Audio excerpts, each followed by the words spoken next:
সরকারি চাকরিতে কোটা পদ্ধতি 1 মাসের জন্য স্থগিত, তা পুনর্বহালে হাইকোর্টের রায়ে স্থিতাবস্থা দিয়েছে আপিল বিভাগ। এদিকে হাইকোর্টের রায়ে 1 মাসের স্থিতাবস্থা দিলেও দাবি পূরণ না হওয়া পর্যন্ত রাজপথে থাকার ঘোষণা দিয়েছেন আন্দোলনরত শিক্ষার্থীরা। এসব নিয়ে জানতে আরও বিস্তারিত জানাতে যোগ দিচ্ছেন বার্তা কক্ষ থেকে নূরে আলম সহকর্মী নূরে আলম, চট্টগ্রাম থেকে আছেন সহকর্মী অনুপম শীল এবং খুলনা থেকে আছেন সহকর্মী অভিজিৎ পাল। আপনাদের সবাইকে স্বাগত জানাচ্ছি। প্রথমে যেতে চাই নূরে আলমের কাছে। নূরে আলম, আপনার কাছে জানতে চাচ্ছি, আজকে আমরা ইতিমধ্যে জেনেছি হাইকোর্টের পক্ষ থেকে একটি আদেশ এসেছে যেখানে বলা হচ্ছে যে 1 মাসের জন্য যে আগের যে সিদ্ধান্ত ছিল সেটা স্থগিত করা হয়েছে, অর্থাৎ কোটা ব্যবস্থা কার্যকর থাকবে না সরকারি চাকরিতে আগামী 1 মাস। এর মধ্যে আদালতের নিয়মিত বেঞ্চ বসবে, সেখানে চূড়ান্ত শুনানির পর সিদ্ধান্ত আসবে। তারপরও শিক্ষার্থীরা এই দাবির সাথে রায়ের সাথে একমত না হয়ে আন্দোলন চালিয়ে যাওয়ার ঘোষণা দিলেন। কি বলছেন তারা? এখন জন্ম সনদ দিয়ে খোলো বিকাশ স্টুডেন্ট অ্যাকাউন্ট, নিজের বিকাশ নিজে কর। শিক্ষার্থীরা বলছেন যে তাদের দাবিটি মূলত হাইকোর্টের কাছে না, হাইকোর্ট তার মতো করে রায় দিয়েছে। তারা যেটি বলছে যে তাদের দাবিটি নির্বাহী বিভাগের কাছে। তারা বলছে যে কোটা সংস্কার করা প্রয়োজন এবং আজকে যে সবশেষ সংবাদ সম্মেলনে তারা স্পষ্ট করেছে যে কোটা থাকতে পারে এই মুহূর্তে ক্ষুদ্র নৃগোষ্ঠী, প্রতিবন্ধী এবং মুক্তিযোদ্ধাদের সন্তানদের জন্য। মুক্তিযোদ্ধাদের নাতি নাতনিদের জন্য কোটা এটি পুরোটাই অযৌক্তিক। মুক্তিযোদ্ধাদের সন্তানদের জন্য কোটা থাকতে পারে এবং সেটি কোনোভাবেই এই 3টি কোটা মিলিয়ে 5 ভাগের বেশি হবে না। কারণ তারা বলছে যে জনসংখ্যার যে অনুপাত অথবা এই কোটা সুবিধাপ্রাপ্ত জনগণের যে অনুপাত সেটি অনুযায়ী কোনোভাবেই সেটি যদি দ্বিগুণ সুবিধা দেওয়া হয় তাতেও সেটি 5 ভাগের বেশি যায় না। আর তারা বলছে যে এর আগে 2018 সালে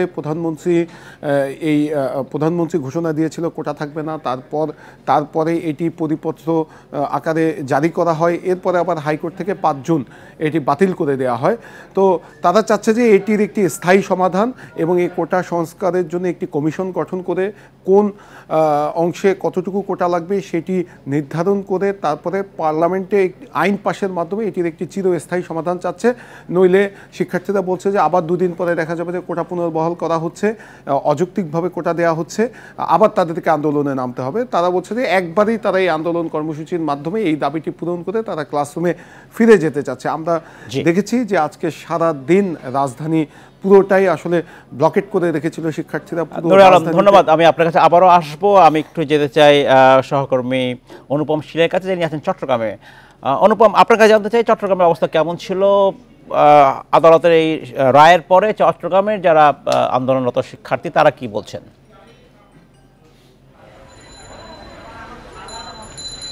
সকাল 10টায় আজকে মূলত প্রথম রেলওয়ের পথ যেটি দেয়ানহাট ওভারব্রিজের নিচে, সেখানে ব্লকেট কর্মসূচি পালন করে চট্টগ্রামের শিক্ষার্থীরা। এরপরে তারা বেলা 12টা নাগাদ টাইগার পাস মোড়ে আসে এবং তখন আসলে এখানকার যে সড়ক পথ সেটি অবরোধ করে। তো স্বভাবতই এই 2টি ব্লকেট কর্মসূচিকে ঘিরে চট্টগ্রামে কিন্তু প্রচুর যানজট সৃষ্টি হয়েছে। সাধারণ মানুষ, বিশেষ করে বিকেল নাগাদ আমরা দেখেছি যে অফিস ফেরত মানুষ গত কয়েকদিন ধরেই তারা ভোগান্তিতে পড়ছে, আজকেও তাদের ভোগান্তি ছিল।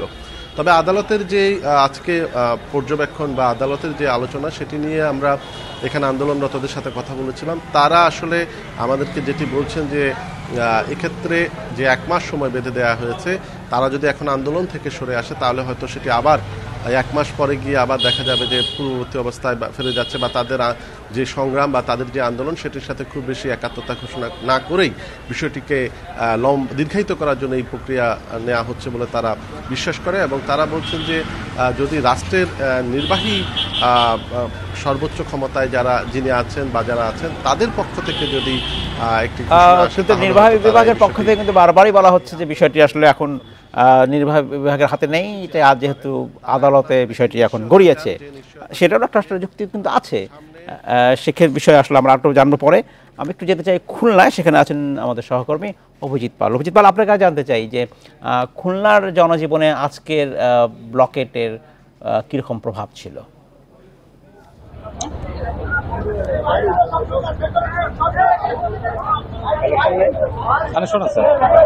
অভিজিৎ পাল শুনতে পাচ্ছেন?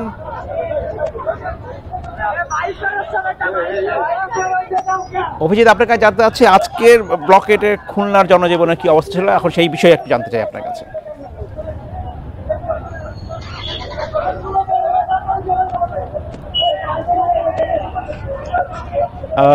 আমার মনে সংযোগটা আমরা স্থাপন করতে পারিনি। আমি একটু যেতে চাই আবারও নূরে আলমের কাছে। নূরে আলম, আপনার কাছে আরেকটি বিষয়ে জানতে চাচ্ছি, কোটা তো শিক্ষার্থীদের আন্দোলন, একই সাথে সরকারি বিশ্ববিদ্যালয়গুলোতে শিক্ষকদের আন্দোলন চলছেন। তারা সেখানে যে নতুন পেনশন স্কিম চালু করা হয়েছে, সরকারের পক্ষ থেকে করা হয়েছে, তার প্রতিবাদে তারা ধর্মঘটে গেছেন। এক অর্থে এই যে দীর্ঘদিন ধরে এই কর্মবিরতি চলছে, লেখাপড়ার ক্ষতি হচ্ছে, কোনো কি উদ্যোগ দেখেছেন কারো পক্ষ থেকে যে এই অচলাবস্থা দূর করা যায় কিনা? সর্বজনীন পেনশন স্কিম নিয়ে শিক্ষকদের যে কর্মসূচি চলছে সেটি 10 দিন ধরে চলছে। তারা কর্মবিরতিতে আছে। আমরা এই গত 10 দিন ধরে আসলে শিক্ষকদের পক্ষ থেকে শুনছি, শিক্ষকরা বলছে যে তাদের সাথে আনুষ্ঠানিকভাবে নীতি নির্ধারণী পর্যায় থেকে কেউ আলোচনা করেনি।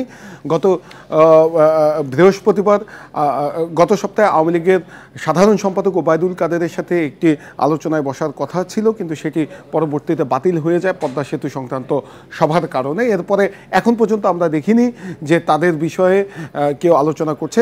আর এখানে যে সমস্যাটির কথা আপনি বলছিলেন, আমি যদি একটু সংক্ষেপে বলি, যেহেতু শিক্ষার্থীরাও এখন ক্লাস পরীক্ষা বর্জনের ডাক দিয়েছে এবং শিক্ষকরাও ক্লাস পরীক্ষা বর্জনের ডাক দিয়েছে, আসলে দুই পক্ষই এখন ক্লাস পরীক্ষা বর্জন করছে। কিন্তু অন্য যে সমস্যাটি হচ্ছে, দেখা যাচ্ছে যে প্রশাসনিক ভবনের কর্মকর্তারাও কর্মবিরতি পালন করছেন। এর ফলে অনেক শিক্ষার্থী বিদেশে যাবে উচ্চশিক্ষার জন্য, তাদের সনদ তুলতে পারছে না। আমি এমন 2 থেকে 3 জন শিক্ষার্থীর সাথে কথা বলেছিলাম, তারা চাকরি করছেন, এখন দূর দূরান্ত থেকে তাদের মাস্টার্সের সনদ তুলতে এসেছে, কেউ অনার্সের মূল সনদটি তুলতে এসেছে, দেখা যাচ্ছে ওখান থেকে ছুটি নিয়ে, কিন্তু এই কর্মকর্তা কর্মচারীদের কর্মবিরতির কারণে তারা সেই সনদ তুলতে পারছে না। অনেকের বিদেশে এই সনদ পাঠাতে হবে তাদের মাস্টার্সের জন্য, পিএইচডির জন্য, কিন্তু সেটি তারা পাচ্ছে না। নিঃসন্দেহে এটা একটি বড় ধরনের সংকট তৈরি হয়েছে। আমরা আশাই করব সব পক্ষ বসে আলোচনার মাধ্যমে এই সংকট দ্রুত সমাধান করবে। অভিজিৎ পাল, আপনার কাছে জানতে চাই যে আজকে সারাদিনে যে আন্দোলন হলো, ব্লকেট হলো, তাতে খুলনার জনজীবনে কী ধরনের প্রভাব ছিল?